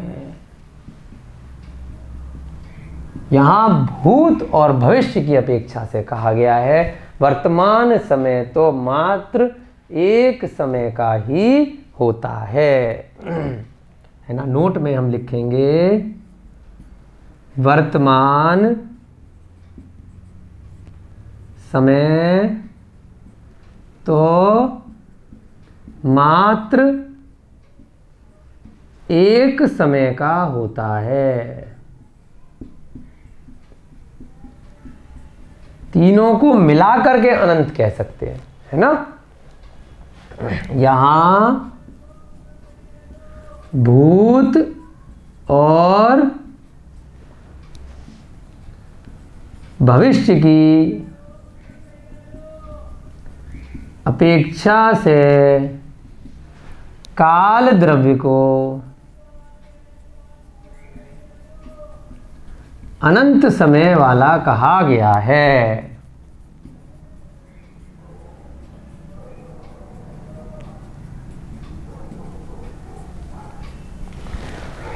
ठीक है। अनंत समय भूतकाल में, अब कोड़ा कोड़ी सागर निकाला, चतुर्थ काल भी निकाला, 6 की 6 काल निकाल दिए, ये भी अनंत बीत चुके हैं। हमारी सबकी आत्माएं अनंत काल से इस 3 लोक में भ्रमण कर रही है। कोई ऐसा नहीं है कुछ ही करोड़ वर्षों पहले आई हो, कोई 2000, 4000, 20 लाख करोड़ वर्ष पहले आई हो, नहीं, अनंत काल से भटक रहे हैं कभी कभी किसी योनि में।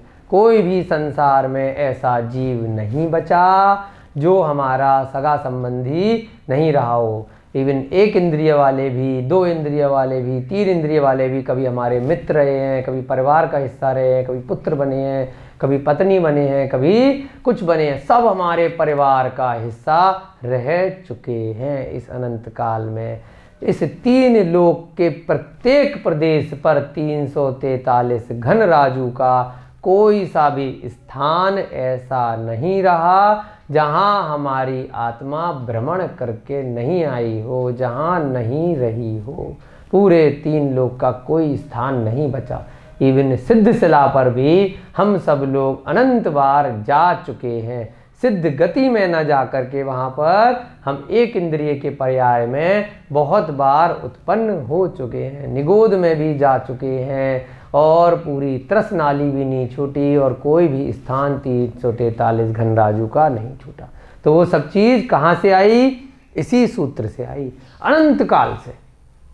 सारी की सारी आत्माएं हम सबकी इतना घूम चुकी हैं, फिर भी थक क्यों नहीं रहे, क्योंकि ऐसा एक जीव का गुण है कि वो लालच होता है, और जाना है और घूमना है और सब कुछ चाहिए और परिग्रह चाहिए। तो उसी वजह से बार बार इस संसार में भ्रमण जीव करता रहता है। नए नए कर्म बंद होते रहते हैं, पुराने कर्म छूटते रहते हैं। जब इस चर्चा को गंभीरता के साथ आप समझ लेंगे तब आपके ज्ञान में स्वतः वृद्धि होगी, तभी आपकी कर्मों की निर्जरा प्रारंभ हो जाएगी और आपको इस संसार से छूटने के भाव आने लग जाएंगे। जब तक आपको बाहरी वस्तुओं में परिग्रह जब तक नजर आता रहेगा, जब आप वर्तमान में ही आनंद लेते रहेंगे। हमें क्या करना है, अपने भूत और भविष्य को भी एक साथ समझ के चलना है कि हर चीज़, हम राजा भी बहुत बार बने, महाराजा भी बने, हम नौकर भी बने, हम सब चीज़ बन चुके हैं अनंत काल में। अनंत समय भूतकाल में व्यतीत हो चुका और अनंत समय भविष्य में आएगा, भविष्य में आएगा। कभी भी संसार खत्म होने वाला नहीं है।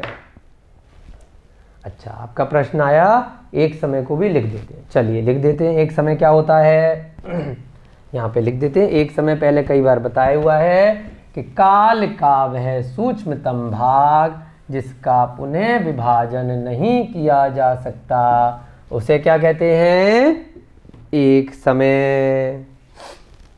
चलिए ये भी लिख देते हैं, पहले भी वैसे बताया जा चुका है आपको, आपने पुनः कहा लिखने के लिए, तो फिर से लिख देते हैं। एक समय का मतलब काल का वह सूक्ष्मतम भाग जिसका पुनः विभाजन नहीं किया जा सकता, क्या कहलाता है, एक समय।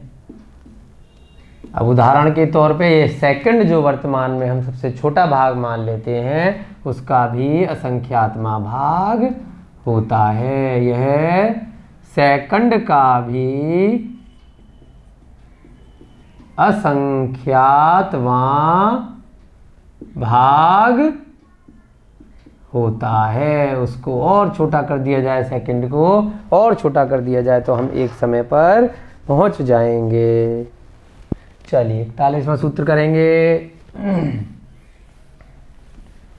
ये भी बड़ा अच्छा सा सूत्र है, वेरी गुड। द्रव्याश्रया निर्गुणा गुणा, 41वें नंबर का सूत्र। द्रव्याश्रया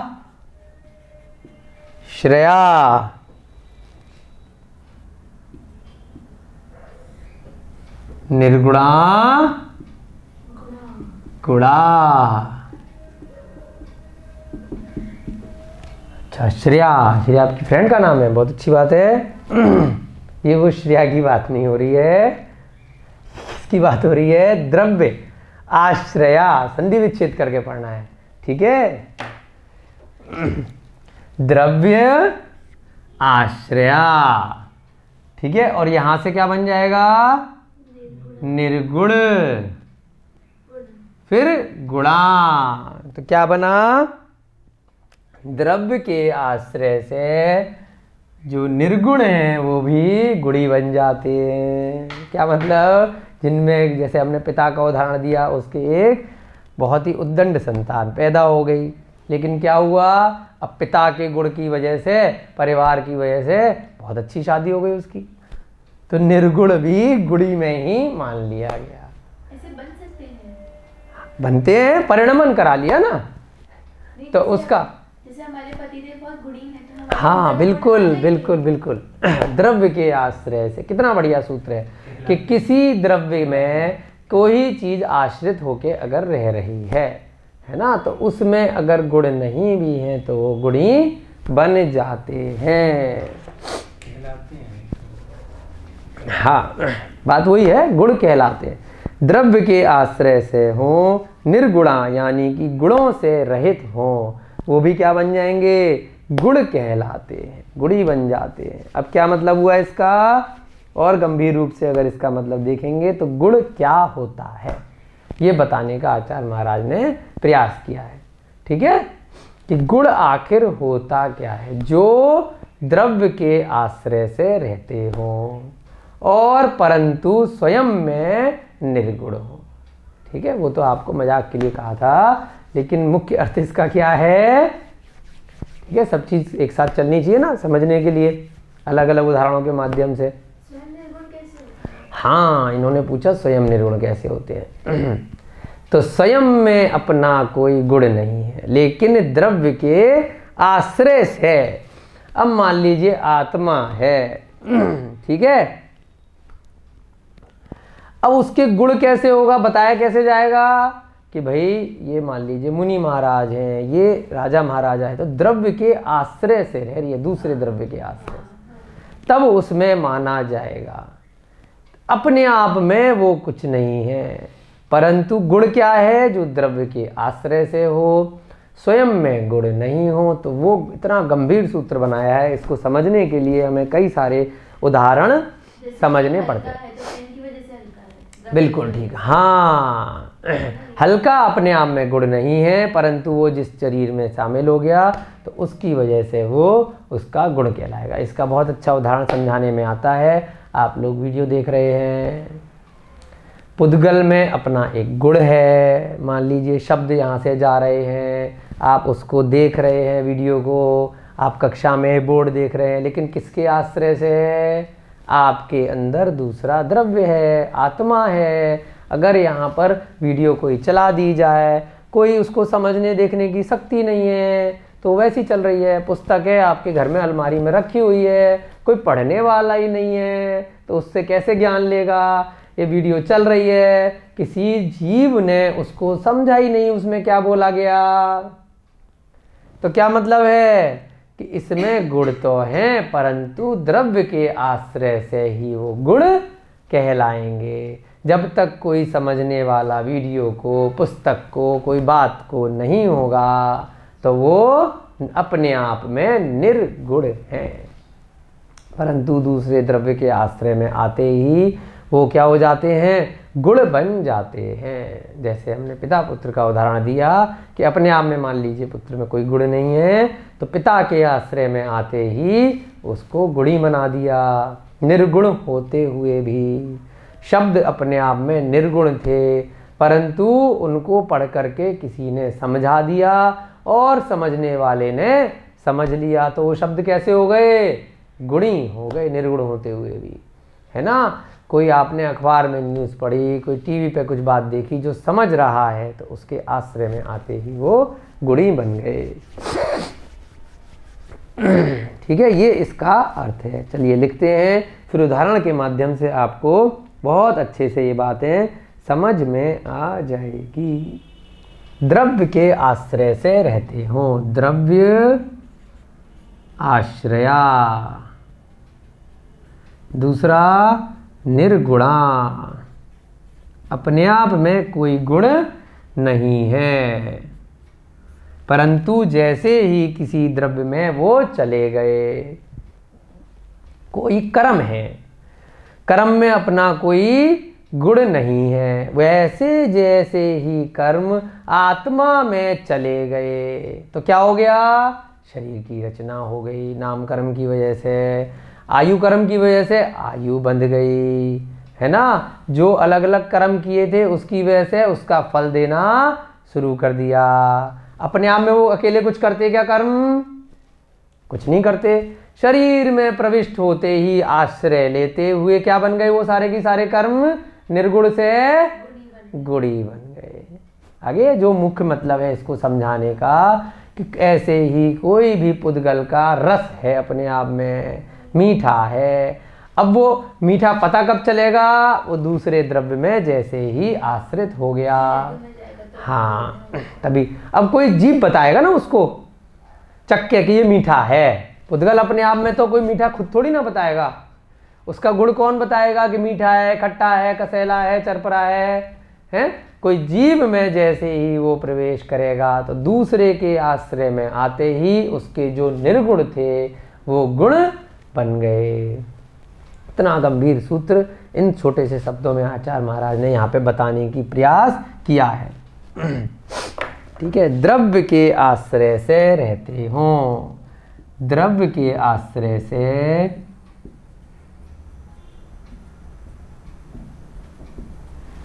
निर्गुण यानी कि बिना गुण वाले, गुण रहित, स्वयं में गुण रहित है, क्या बन जाते हैं?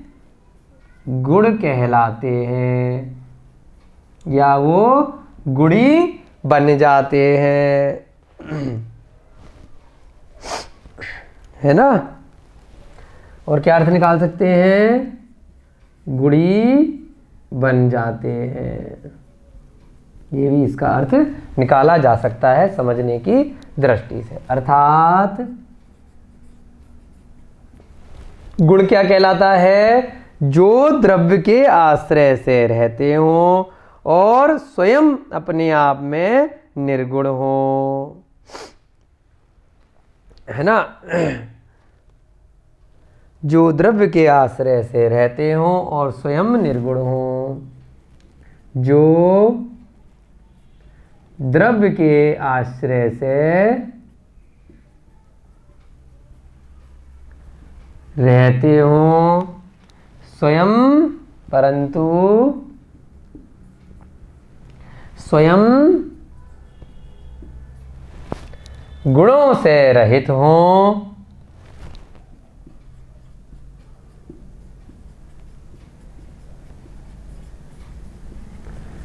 गुण कहलाते हैं। अब मान लीजिए हम गुण की बात कर रहे थे कि काल द्रव्य में अभी वर्तना परिणाम, वर्तना अपने आप में तो निर्गुण है कि बदल रहा है, परिणमन हो रहा है, क्रिया हो रही है, तो किस दृष्टि से कहा जाएगा कि क्रिया हुई? कोई दूसरा द्रव्य वहाँ पर कुछ करके गया उस समय पर, तो स्वयं में तो क्रिया कुछ भी नहीं है, दूसरी चीज के आश्रय से कहा कि ये व्यक्ति खाई गई, पी गई, रहा गया, ये काल बीत गया। तो कैसे? अपने आप में तो निर्गुण था, परंतु दूसरे जीव की दृष्टि से या पुद्गल की दृष्टि से वो क्या बन गया? गुणी बन गया। ठीक है, चलिए इसको लिखते हैं यहाँ पर अन्य शब्दों में। क्या कहा? अन्य शब्दों में गुण द्रव्य के आश्रय से रहते हैं, परंतु वे अपने आप में निर्गुण रहते हैं, है ना। फिर भी वे अपने आप में निर्गुण हैं, स्वयं अन्य गुणों से रहित हैं। अन्य शब्दों में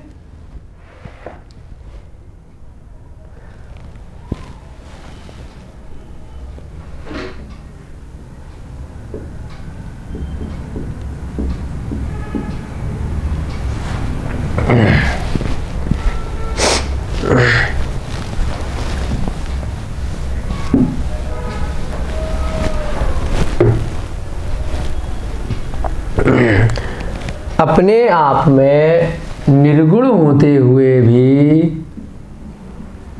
अपने आप में निर्गुण यानी बिना गुण वाले होते हुए भी, निर्गुण होते हुए भी द्रव्य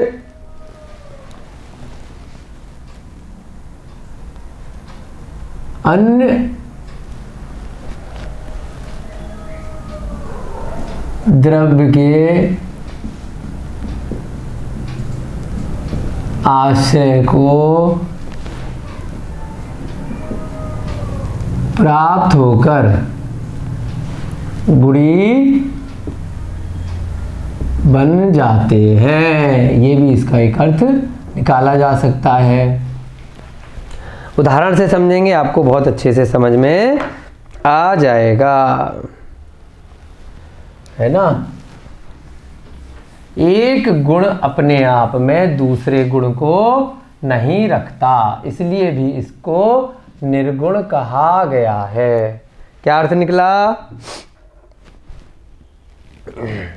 कोई किसी चीज में अगर एक गुण है, खट्टा है, तो उस समय वो खट्टा है ना। अगर मीठा भी है तो वो दूसरा गुण है, नमकीन है वो तीसरा गुण है। एक गुण स्वयं में दूसरा गुण नहीं रखता। एक गुण के अंदर उसका एक ही गुण रहेगा, या तो दुर्गंध होगी या सुगंध होगी, तो इसलिए अपने आप में क्या है, उसे निर्गुण कहा, है ना। दूसरा गुण नहीं रखता, इसलिए भी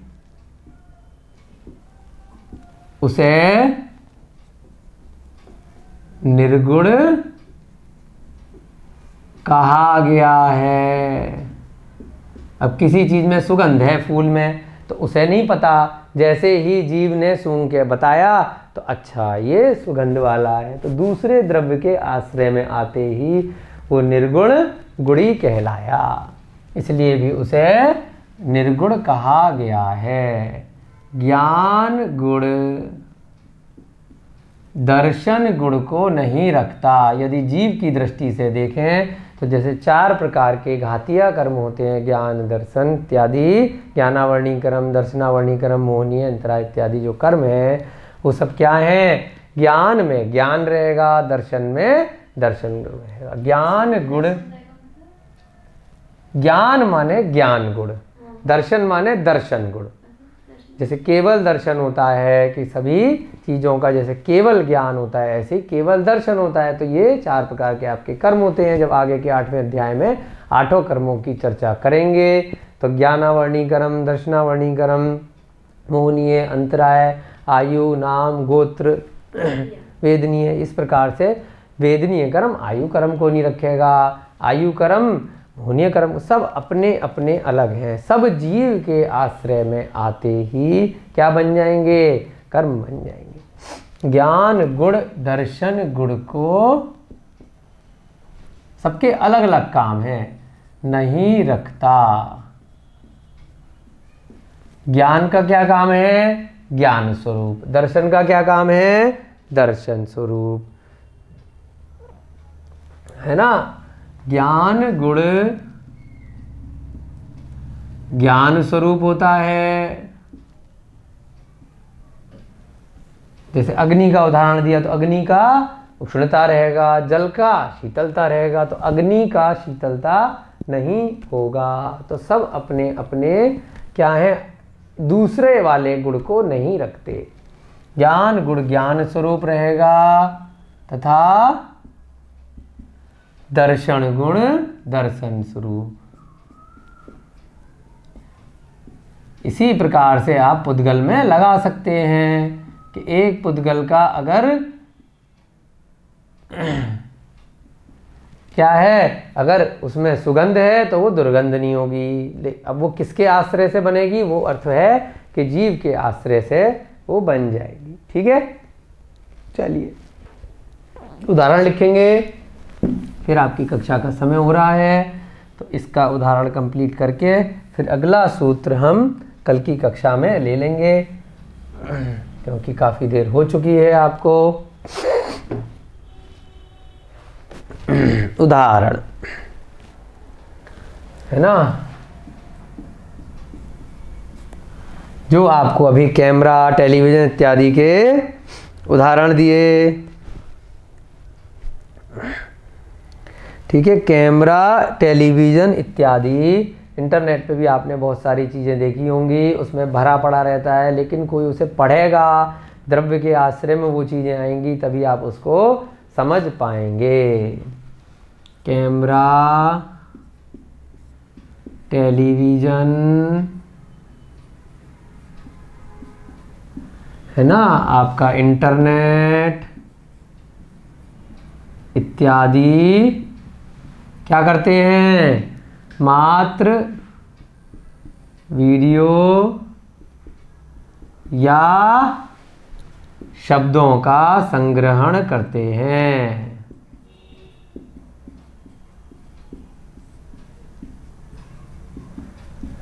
उनमें अगर उनकी सूक्ष्मता से देखा जाए तो कोई गुण नहीं होता, है ना। ज्ञान कब होगा, है ना। यहीं पर आप पुस्तक भी साथ में ले सकते हैं, इंटरनेट पुस्तक भी ले लीजिए।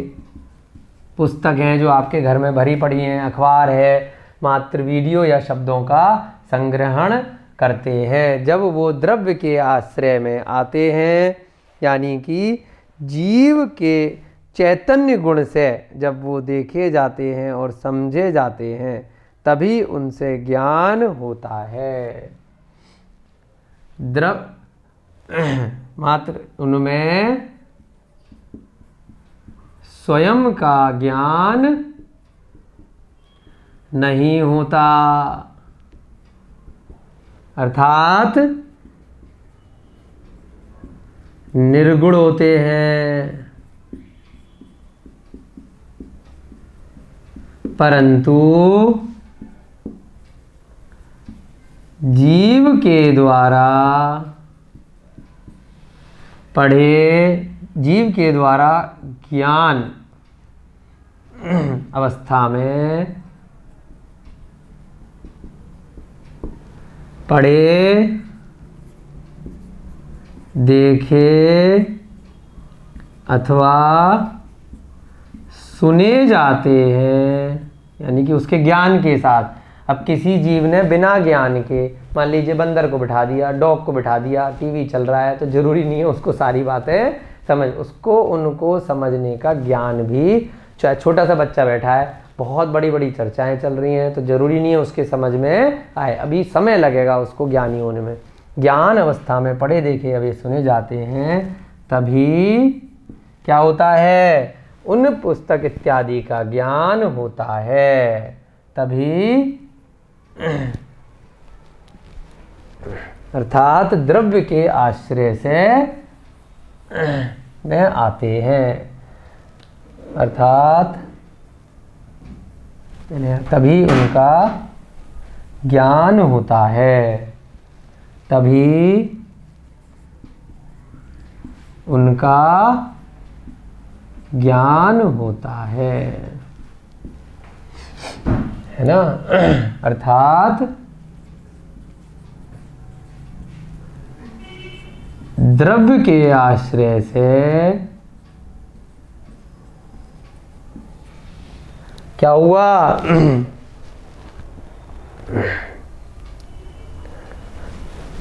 द्रव्य के आश्रय से निर्गुण का भी गुण कहलाया, निर्गुण भी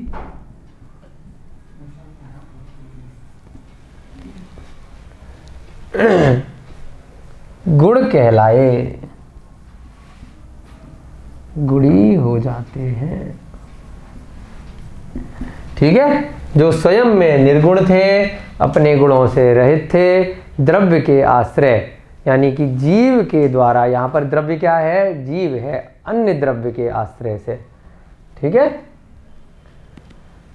अन्य और लगा लीजिए, अर्थात दूसरे द्रव्य के आश्रय से जिसमें गुण था।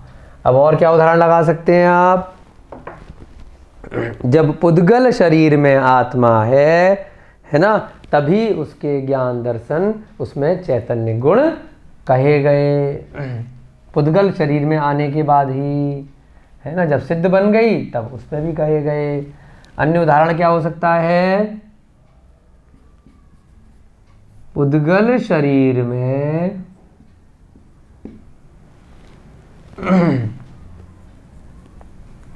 आत्मा होने पर, यानी कि यहाँ पर पुद्गल के आश्रय से आत्मा आ गई, है ना, ये भी द्रव्य है और ये भी द्रव्य है। पुद्गल शरीर में आत्मा होने पर उसके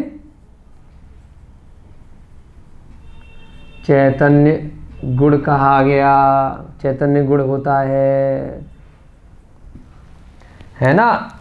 अब कर्म जो है, कर्म आत्मा से आकर यानी कि चिपक गए। कर्म वर्गणाएं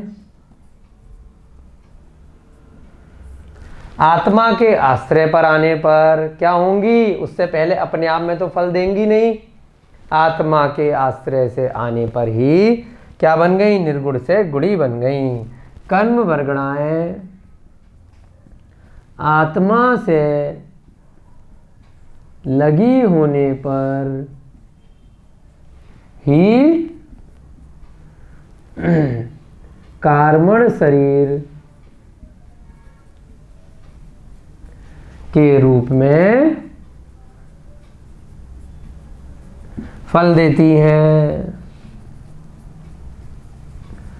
यानी कि स्वयं में अपने आप में निर्गुण थी, परंतु आत्मा से आके लग गई तो वो फल देने लग गई, यानी कि गुणी बन गई आत्मा के आश्रय पर आते ही।